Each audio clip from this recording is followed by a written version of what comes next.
وَتَمَّتْ كَلِمَةُ رَبِّكَ صِدْقًا وَعَدْلًا صدق اللہ العظیم۔ حضرات علماء کرام،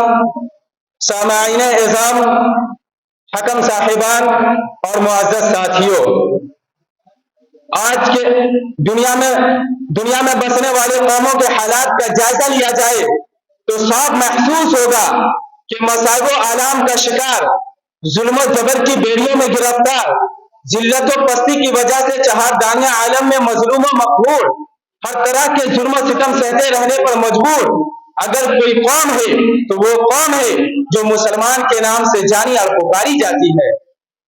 ذرا نظر انصاف ڈالیے تو صحیح، ذرا ذہن و دماغ کے دریچے کو کھولیے تو آپ کو صاف سمجھ میں آ جائے گا کہ دنیا نے متفقہ طور پر مسلمانوں کے حقوق تسلیم کرنے سے عملاً انکار کر دیا۔ ان کے جان و مال کی کوئی قیمت نہیں رہی،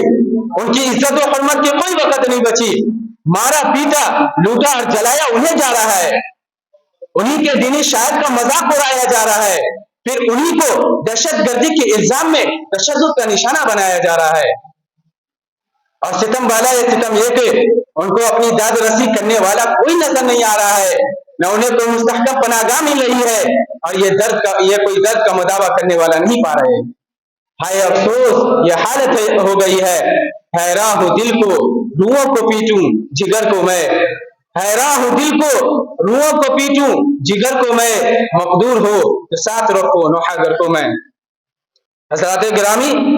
کبھی ہم نے غور کیا کہ کیا یہی وہ قوم ہے جس کا ماضی یہ تھا کہ پہاڑ اس کے حبس سے رائی تھا، فضائیں ان کے آگے سنیبے تھی، سمندر کی موجیں ان کے گھوڑوں کو راہیں فراہم کرتی تھی، خشک دریا ان کے حکم سے جاری ہونے میں فخر محسوس کرتا تھا، جنگل کے وحشی جانور ان کے لیے سیر تسلیم پم کرنا سعادت سمجھتے تھے، اور ہوائیں ان کے پیغام رسانی کو اپنے لیے شرف شمار کرتی تھی، سمندر کی مچھلیاں ان کے فتح و نصرت کی دعائیں کرتی تھی، اور یہ معصوم آسمانی فرشتے ان کی اطاعت و عبادت پر رشک کرتے تھے۔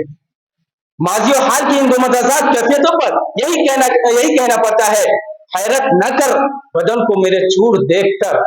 حیرت نہ کر بدن کو میرے چور دیکھ کر، ان رفتوں کو دیکھ جہاں سے گرا تھا میں۔ حضرات گرامی،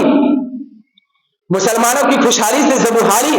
بلندی سے پستی، عزت سے ذلت، ترقی سے تنزل کے اس سفر کو آقائے کائنات حضرت محمد صلی اللہ علیہ وسلم کے اس فرمان سے بخوبی سمجھا جا سکتا ہے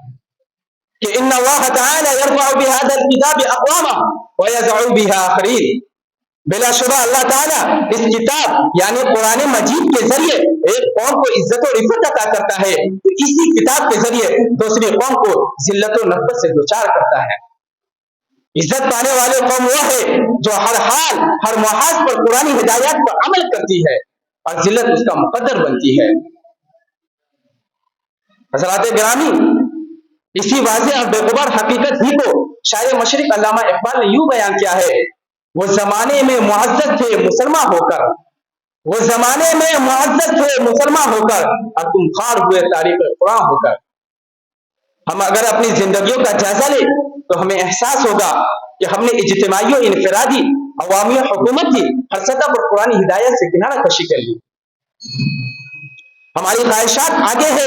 قرآنی تعلیمات پیچھے ہے، ہمارے رشتہ داریاں مقدم ہے، قرآنی تعلیمات مؤخر ہے، ہمارے کاروبار پہلے ہے، قرآنی تعلیمات بعد میں ہے، ہمارے ماحول و معاشرے کے تقاضے پہلے ہے، قرآنی احکامات پیچھے ہے۔ ہمارے احوال ایسے ہیں کہ اللہ نہ کرے کہ قرآن کی زبان میں رسول اللہ صلی اللہ علیہ وسلم کی شکایت کے یوں حساب بننے ہیں تو وقال الرسول یا ربی ان قوم اتخذوا هذا القرآن مهجورا، پیغمبر کہیں گے یا اللہ یہ میری قوم ہے اس نے قرآن کو چھوڑا۔ ایک وہ مسلمان تھے جس کے لیے نبی نے دعا کی تھی، اور ایک ہم ہے جو اپنے اعمال سے نبی صلی اللہ علیہ وسلم کی شکایت کے حساب بننے ہیں۔ گواہ دی ہم نے جو اسلاف سے میراث پائی تھی، گواہ دی ہم نے جو اسلاف سے میراث پائی تھی، سریا سے زمین پر آسمان نے ہم کو دے مارا۔ انہی باتوں پر میں اپنی تقریر ختم کرتا ہوں۔